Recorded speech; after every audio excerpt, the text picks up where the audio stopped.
Good morning. Collected tears. You have seen me tossing and turning through the night.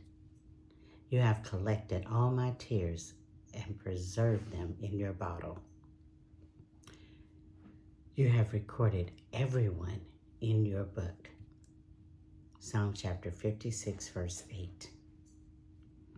This scripture expresses the intimate relationship between the psalmist and God, emphasizing God's awareness of his struggles.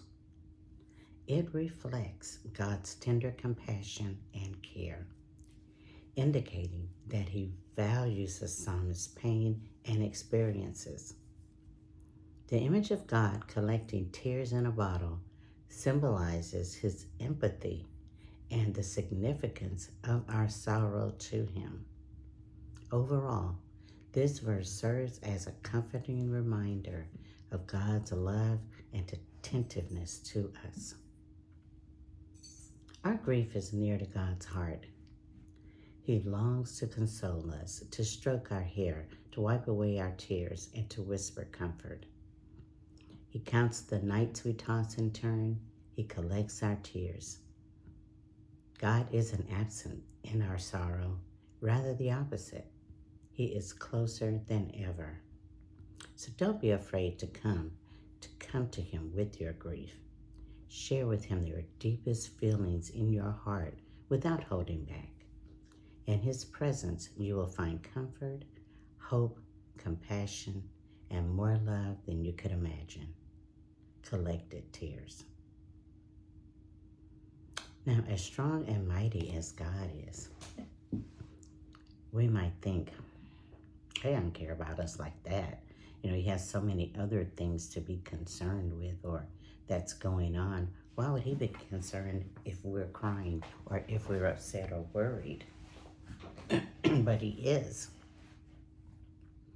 He has our best interest at heart. That's one thing that we need to really remember. He's a loving God. He's a gentle God. He's a caring God. Now, while he might exact justice or demand that justice, he's still a God that cares. He's a God that loves and he holds us dear to him. And this should bring us a sort of comfort because there are so many things that we're concerned with, so many things that are going on, especially today.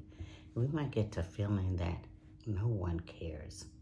Nobody is even out here, like they say, checking for me like that. But he is.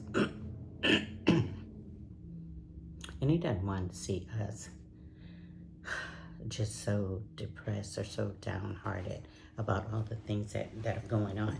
This is not something that he wants. It says, you see me tossing and turning in the night, and you have collected my tears in a bottle.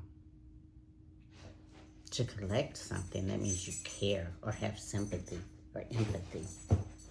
So that would denote that God has compassion and care and that he values us and the experiences that we go through. If we keep that in mind, sometimes just knowing that there's someone that really, really cares about us or that's concerned genuinely about us, that helps carry us a long way. I know it does for me. That person may not be able to do anything about my situation, but the fact that they heard me out, the fact that they know I'm going through something and they actually care, that means a whole lot. That means a lot. But in this case, we know God can do something about it, so that should mean even more. And we shouldn't ever be afraid to go to God with whatever it is that's bothering us. If it's something that's painful to us, it could be anything. Nothing is too small. Go to him freely. He is there for us, seriously. Good morning, y'all. What's going on? What's going on? Hey. Okay, go on, Marta. Go on. Here he comes. So this morning, I'm up bright and early again. He's throwing his ball at my feet. I have a doctor's appointment this morning. I know it seems like this time of year I have so many, but with them requiring that you go back every 6 months, it's like, don't they know how wearing that is on a person? I'm grateful that I can go and I have the medical insurance to go. But at the same time, these visits are kind of stressful. So today I'll be going to my oncologist. I don't know how many of you know if you're in different chats or whatever, but I had breast cancer in 2009. So I'm a survivor. And I have to go get checked twice a year. Since then, it used to be once a year, but I just, like I say, I really think it's a money grab, and I hate to say that, and especially in relation to this visit, but why twice a year? So I know things can come up in that time, and it's better to catch it early, but anyway, so that's where I'll be going. But this is one of the more stressful visits for me. Y'all know I'm a believer, and I fully rely on God. At the same time, this visit, this visit here, and this doctor, he is as sweet as he can be. But he doesn't know how to tell time, I don't think. I'm being funny. He gets wrapped up in his patients, and he'll even give me that same time. But he can spend time just talking and chatting with me. I think he's really trying to see how I'm feeling, where I'm at mentally or whatever. But I have waited for him. I think one time I had probably a 4:30 visit. I didn't leave his office after 7:30 that night. It's frustrating, but at the same time, I try not to get upset about it. And the reason is because they do have the area in that office that they do the infusions for chemo and stuff. And you don't know what's going to happen. So one time, and I think it was that night that I had to wait so late, someone had a horrible reaction to the chemo, and everybody had to be all hands on deck with that. So this is a visit I try not to get stressed out about, but I am stressed about. But I try not to not get angry. You know, he's like, okay, seriously, okay, an hour now. I don't do that with this visit. But anyway, so that's where I'm headed to go and get my blood work and paper. Well, actually, I'm not headed to the visit today. I have to get the blood work today, and I will be going for the visit to see him so he can go over everything with me on Thursday. That's right. So I just have to wait for them to open, go get the blood work done, and then see him on Thursday. So we'll see how that goes.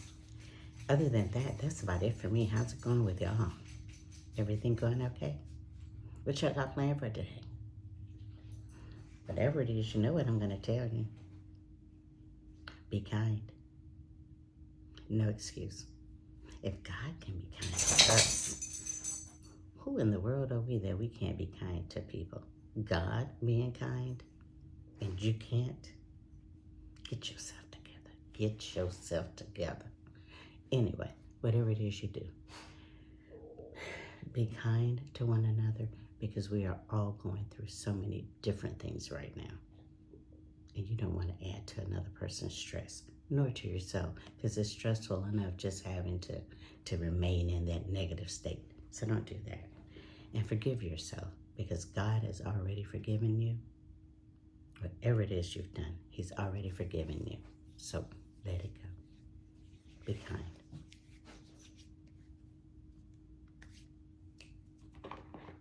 Yes, I had to put lotion on. I just stay so dry. I guess during this time of the, I don't know, of the season or something.